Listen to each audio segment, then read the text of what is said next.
1. It wasn't me, but my cousin. "Your period isn't that bad," she said. She then endured years of excruciating, almost disabling periods. They were so intense, and she assumed it was just a normal part of being a woman. Or at least, she almost did. She realized it was worse than what other girls experienced, but believed it was merely a severe case of cramps. Eventually, as an adult, a friend persuaded her to see their gynecologist, who ordered an ultrasound. The doctor sent her to another, and after performing the ultrasound, the doctor informed her, "You're not going home today, we're doing surgery immediately." It turned out she had 8 pounds of dermoids in her uterus, some with teeth and hair. If left unchecked, the growths could have caused her uterus to rupture and potentially killed her. However, because one doctor dismissed her concerns and never took action, she came very close to death. Had they discovered it earlier, there would have been warning signs to monitor, and she would have avoided some health complications linked to her uterine health.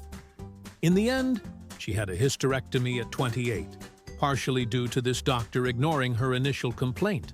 Unfortunately, it seems all too common for doctors to dismiss women's pain, which is a sad reality in medicine. 2. When my son was nearly 3, I noticed he had frequent nosebleeds for no obvious reason. It got to the point where I would look at him during the day and see blood dripping from his nose. I also noticed an unusually high number of bruises on him, including some along both sides of his back's spinal column. I could actually see the positions of his vertebrae based on the bruises radiating from them. This continued for several months, and I grew increasingly worried.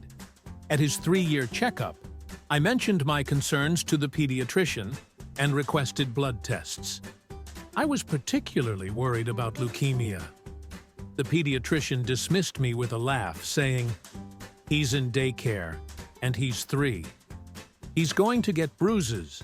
I'd be more concerned if he didn't have any." I again pointed out the unusual bruising along his spine, and she suggested he was likely crawling under furniture at daycare and getting bruised there. Then she added, "He's probably fine, but if it'll make you feel better, I'll humor you and do some testing, but I'm sure it'll be negative." I couldn't believe the condescending tone she used with me. A concerned parent. I was furious.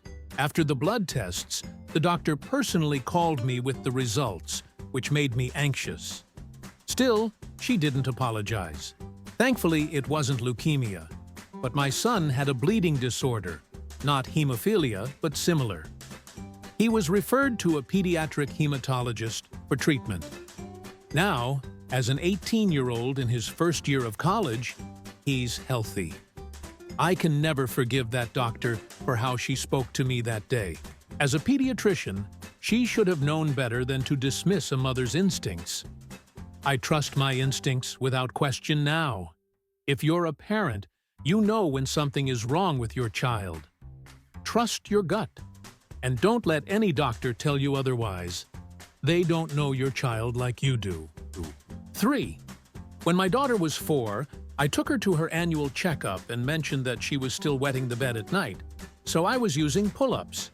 The doctor claimed that her wetting problem was due to the pull-ups, and insisted I stop using them immediately. I felt like a terrible mother. For the next year, multiple times a week, she would wake me up with a wet bed, and I'd have to help her change, strip the bed, and remake it. Some nights, I'd just set her up with a bed on the floor. I was exhausted and irritable, especially with a newborn keeping me awake at night, and I wasn't always as patient as I wanted to be. A year later, I visited a different doctor and explained the situation. She simply asked, "Why aren't you using pull-ups?" I was so relieved. After that, we all finally started sleeping through the night, and life felt much better. Fortunately, she eventually outgrew the issue at age 8. 4. I grew up on a farm with chickens. When I was about 3 or 4, we ended up with an excess of roosters. They became quite aggressive, and I might have aggravated one, leading to a spur injury on my wrist.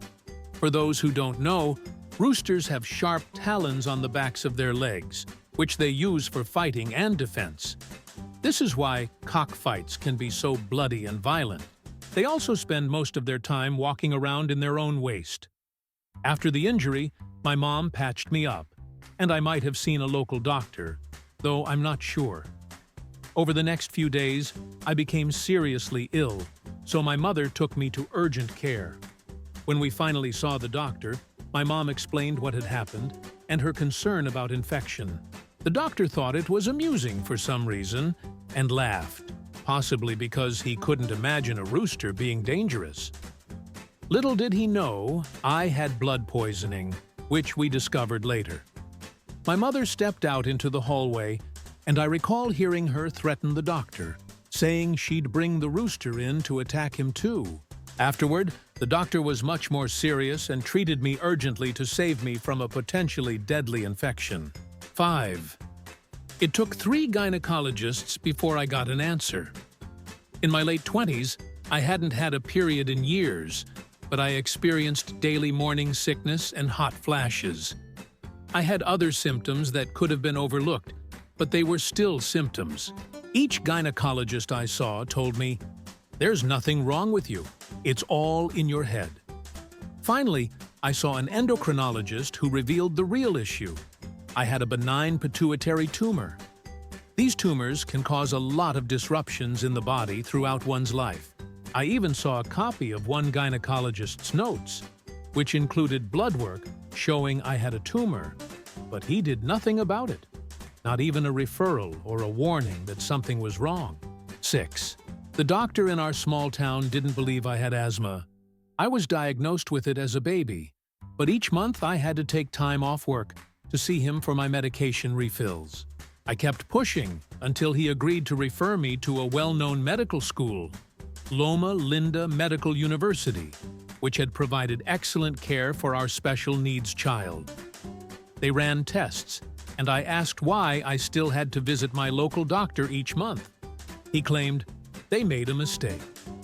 A few months later, during spring, I had severe breathing issues. He refused to see me and had his nurse practitioner handle it. She called him out for a consult and then came back to tell me to head to the emergency room. When I arrived, 2 men and a gurney met me, rushing me to the ED. They connected me to oxygen, gave me a shot of adrenaline and a breathing treatment, then administered another treatment 20 minutes later. The doctor was called in, and 2 ED doctors reprimanded him, letting him know that if he had followed his own advice, I would have died that afternoon. That was the last time I or my family saw him. He retired soon after, as his practice dwindled.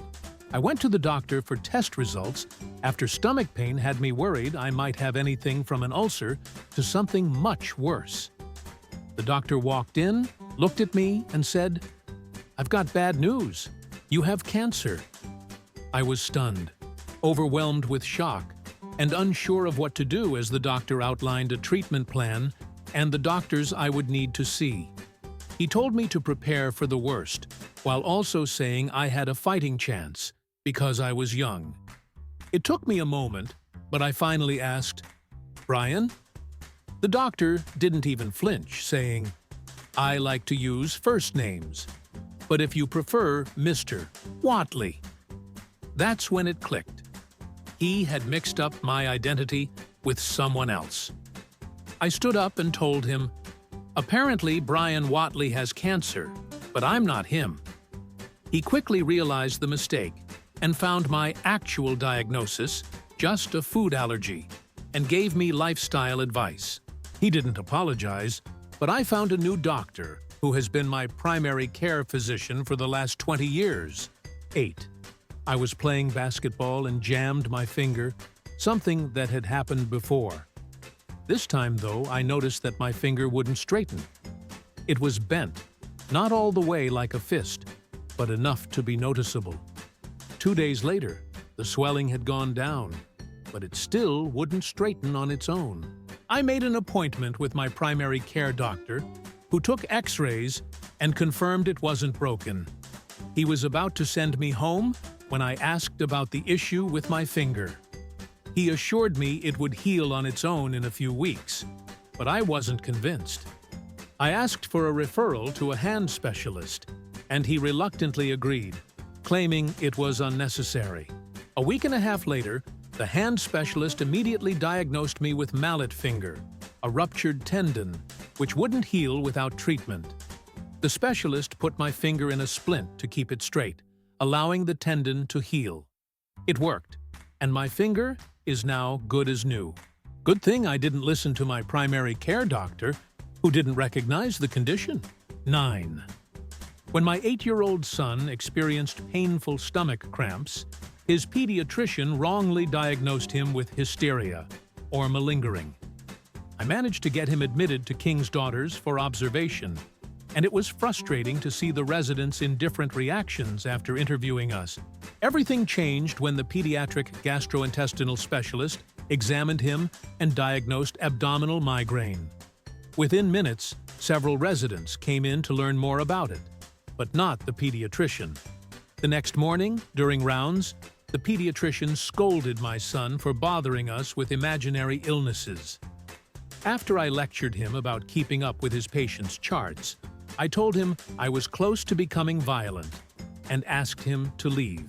It was frustrating that the pediatrician hadn't bothered to read the chart or do proper research. I found the reference for abdominal migraine in Micromed X myself and couldn't believe the doctor's ignorance and arrogance.